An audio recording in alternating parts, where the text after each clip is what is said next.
বাংলাদেশের সর্বশেষ গুরুত্বপূর্ণ আপডেট সংবাদ আপনাকে স্বাগত। শুরুতেই সংবাদ শিরোনাম, পরে বিস্তারিত। শুরুতেই জানাবো, বিডিআর বিদ্রোহ বিস্ফোরক মামলায় 2 শতাধিক আসামির জামিন। এরপর জানাবো, শীঘ্রই আয়নাঘর পরিদর্শন করবেন প্রধান উপদেষ্টা। এদিকে বিএনপির কার্যালয়ে লেখা জয় বাংলা স্লোগান অতঃপর মুন্সিগঞ্জের শ্রীনগরে ইউনিয়ন বিএনপির কার্যালয়ে শাটারে রাতের আধারে জয় বাংলা স্লোগান লিখে দেয় থানায় লিখিত অভিযোগ দায়ের করেছে বিএনপির নেতাকর্মীরা। এবারে জানাবো, দলের নেতাকর্মীদের সতর্ক থাকতে বললেন তারেক রহমান। সব নেতাকর্মীদের সতর্ক সচেতন থাকতে হবে যেন দলের মধ্যে কোনো অনুপ্রবেশকারী প্রবেশ করতে না পারে বলে নেতাদের সতর্ক করেছেন তিনি। এদিকে জানুয়ারির প্রথম 18 দিনে রেমিটেন্স এলো 14,723 কোটি টাকা। 2025 সালের জানুয়ারির প্রথম 18 দিনে প্রবাসীরা রেমিটেন্স পাঠিয়েছেন 120 কোটি 68 লক্ষ 80 হাজার ডলার রেমিটেন্স, যা বাংলাদেশি মুদ্রায় 14,723 কোটি টাকার সমান। এবং সর্বশেষ জানাবো, সাবেক সংসদ সদস্য কাদের খান মারা গেছেন। গাইবান্ধা 1 সুন্দরগঞ্জ আসনের সাবেক সংসদ সদস্য মঞ্জুরুল ইসলাম লিটন হত্যা মামলায় মৃত্যুদণ্ডাদেশ প্রাপ্ত সাবেক সংসদ সদস্য কর্নেল অবসরপ্রাপ্ত ডাক্তার আব্দুল কাদের খান 78 মারা গিয়েছেন। রোববার 19 জানুয়ারি বঙ্গবন্ধু শেখ মুজিবুর রহমান বিশ্ববিদ্যালয় হাসপাতালে চিকিৎসাধীন অবস্থায় মারা যান তিনি। প্রিয় দর্শক, এতক্ষণ শুনছিলেন সংবাদ শিরোনাম, এবারে বিস্তারিত। তবে তার আগে বন্ধুরা, অনুরোধ থাকবে সংবাদটিতে একটি লাইক দিন। এই চ্যানেলে আপনি নতুন হয়ে থাকলে আমাদের সংবাদটি দেখতে দেখতে চ্যানেলটি সাবস্ক্রাইব করে রাখুন, যাতে করে বন্ধুরা আমাদের পরবর্তী লেটেস্ট আপডেট সংবাদগুলো সবার আগে আপনার কাছে পৌঁছে যায়। কমেন্ট করে আপনার মূল্যবান মতামত জানিয়ে দিন আপনি বিশ্বের কোন দেশ থেকে বা বাংলাদেশের কোন স্থান থেকে আমাদের সংবাদটি দেখছেন এবং শুনছেন। এবারে বিস্তারিত। বিডিআর বিদ্রোহ বিস্ফোরক মামলায় 2 শতাধিক আসামির জামিন। বিডিআর বিদ্রোহের ঘটনায় করা বিস্ফোরক মামলায় জামিন পেয়েছেন হত্যা মামলায় খালাসপ্রাপ্ত এবং যাদের বিরুদ্ধে কোনো আপিল হয়নি এমন 2 শতাধিক আসামি। রোববার 19 জানুয়ারি কেরানীগঞ্জের কেন্দ্রীয় কারাগারের ভেতর ঢাকার বিশেষ ট্রাইব্যুনাল 1-এর বিচারক মোহাম্মদ ইব্রাহিম মিয়ার অস্থায়ী আদালত তাদের জামিন দেয়। এর আগে বেলা 11টার পর আদালতের বিচার কাজ শুরু হয়। পরে আসামিপক্ষের আইনজীবী মোহাম্মদ পারভেজ সাক্ষ্য গ্রহণের পেছনের আবেদন করে। অন্যদিকে রাষ্ট্রপক্ষের প্রসিকিউটর আলহাজ মোহাম্মদ বোরহানুদ্দিন সাক্ষ্য নেয়ার প্রার্থনা করেন। পরবর্তী উভয় পক্ষের যুক্তিতর্ক শেষে বেলা 11:47 আদালতে সাক্ষ্য দেন প্রত্যক্ষদর্শী মেজর সৈয়দ মোহাম্মদ ইউসুফ। 2009 সালে 25 ও 26 ফেব্রুয়ারি ঢাকার পিলখানায় সীমান্তরক্ষী বাহিনীর সদর দপ্তরে বিদ্রোহের ঘটনায় 57 জন সেনা কর্মকর্তা সহ 74 জন নিহত হন। এই ঘটনায় হত্যা ও বিস্ফোরক আইনে 2টি হত্যা মামলা হয়। হত্যা মামলায় খালাস বা সাজাভোগ শেষে বিস্ফোরক মামলার কারণে 468 জনের মুক্তি আটকে আছে। হত্যা মামলায় 850 জনের বিচার শেষ হয় 2013 সালের 5 নভেম্বর,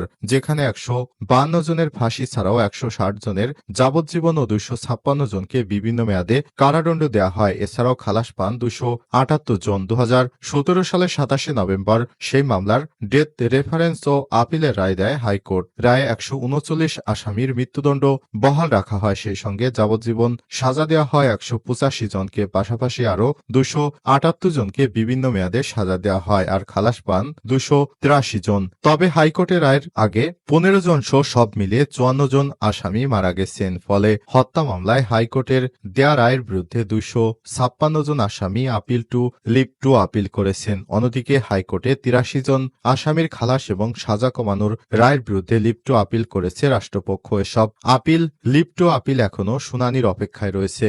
এদিকে বিস্ফোরক আইনের মামলায় 834 জন আসামির বিরুদ্ধে বিচার কাজ শুরু হয় 2010 সালে, কিন্তু মাঝপথে বিস্ফোরক মামলার কার্যক্রম এক প্রকার স্থগিত রেখে শুধু হত্যা মামলার সাক্ষ্য উপস্থাপন করে রাষ্ট্রপক্ষ, যে কারণে এই মামলার বিচার ঝুলিয়ে যায়। এই হত্যাকাণ্ড পুনঃতদন্তের জন্য গত 24 ডিসেম্বর আলম ফজলুর রহমানকে প্রধান করে কমিশন গঠন করে 90 দিনের মধ্যে সময় বেঁধে দিয়েছে সরকার। শিগগিরই আয়নাঘর পরিদর্শন করবেন প্রধান উপদেষ্টা। শীঘ্রই আয়নাঘর পরিদর্শনে যাবেন অন্তর্বর্তীকালীন সরকারের প্রধান উপদেষ্টা অধ্যাপক ড মোহাম্মদ ইউনূস। রোববার 19 জানুয়ারি বিকেলে রাষ্ট্রীয় অতিথি ভবন যমুনায় গুম সংক্রান্ত তদন্ত কমিশনের দ্য কমিশন অব ইনকোয়ারির অন এনফোর্সড ডিসপেন্সিয়ারেন্স সদস্যদের সঙ্গে বৈঠকে প্রধান উপদেষ্টা সব কথা জানান।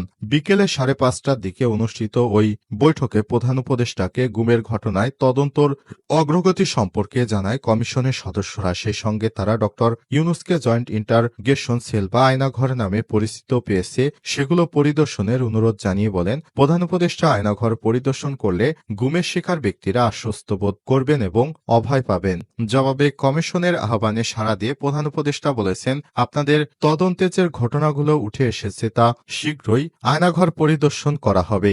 এদিন বৈঠকে কয়েকটি গুমের ঘটনার নৃশংস বর্ণনাও প্রধান উপদেষ্টাকে জানিয়েছেন গুম সংক্রান্ত তদন্ত কমিশন। এমনকি ৬ বছরের শিশুকে গুমের নির্মম বর্ণনা তদন্তে উঠে এসেছে বলে ডক্টর ইউনূসকে জানিয়েছেন কমিশনের সদস্যরা।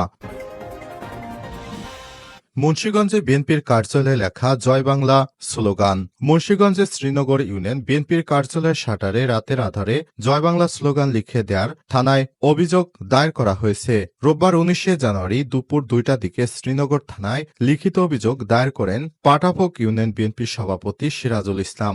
লিখিত অভিযোগে তিনি বলেছেন, শ্রীনগর পুরাতন ফেরিঘাট এলাকায় অবস্থিত টিনের তৈরি পাটাপোক ইউনিয়ন বিএনপির কার্যালয়ের শাটারে রোববার সকালে জয় বাংলা স্লোগান লেখা দেখতে পান স্থানীয় বিএনপির নেতাকর্মীরা। পরে এই ঘটনায় থানায় লিখিতভাবে অভিযোগ দায়েরের সিদ্ধান্ত গ্রহণ করা হয়েছে।